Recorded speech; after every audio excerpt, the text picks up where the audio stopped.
Okay, so I'm going to talk to you guys about mathematics assessments. Yay!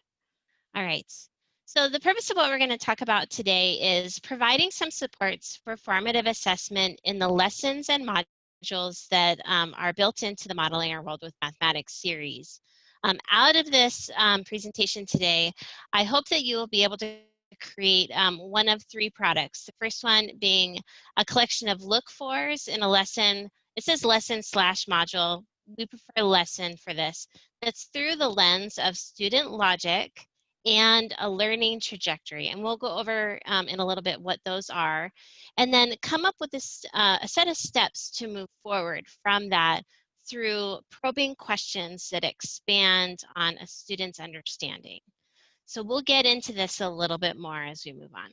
So we have a couple different formative assessment entities that exist in classrooms today. The first one is very data-centered. It's mechanical.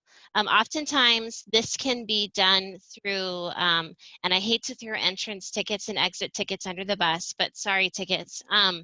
If entrance tickets and exit tickets are done without follow through on what the students have put down and the learning, then it's just mechanical.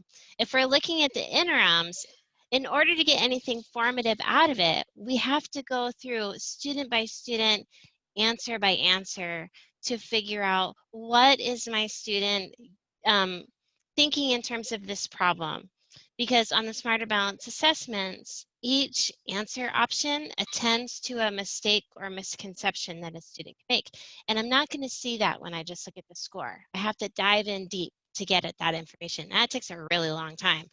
The other part of it is that those interims, they only have a small sample. And as a result, while you might be looking at an interim assessment block that looks at only one target, or two targets, there might be a lot of substandards within those targets, and 10 questions may not be enough to really dig in and figure out, well, what is the depth and breadth of the student's understanding within this cluster of standards. So kind of the data-centered formative assessment is very superficial, and it doesn't necessarily provide enough of the information that a teacher needs to make authentic next steps. So today we're going to more focus on student-centered and teacher-directed formative assessment, where we have a culture of shared learning in the classroom between students and teachers. On the teacher's part, it's planned and impromptu depending on the need, and it considers the logic of the learner. All right, so let's talk about that logic of learner. So this is based off of constructivism in education, and what it says is the logic of the learner, the thinking of the learner, is built over time. It's not something that happens in the moment that we present new information to our students. It's a whole sequence of events that happens not only in our classrooms, but the classrooms before it. It happens in the interaction between students in the classroom, and it also has a facet of how the student interacts with the world in their learning. So there's a whole lot of things that influence the logic of our learner over the years. And the other thing to think about is that it's not static. If a student didn't learn completely fractional foundations in elementary school, that does not mean that they absolutely cannot graph a line in middle school.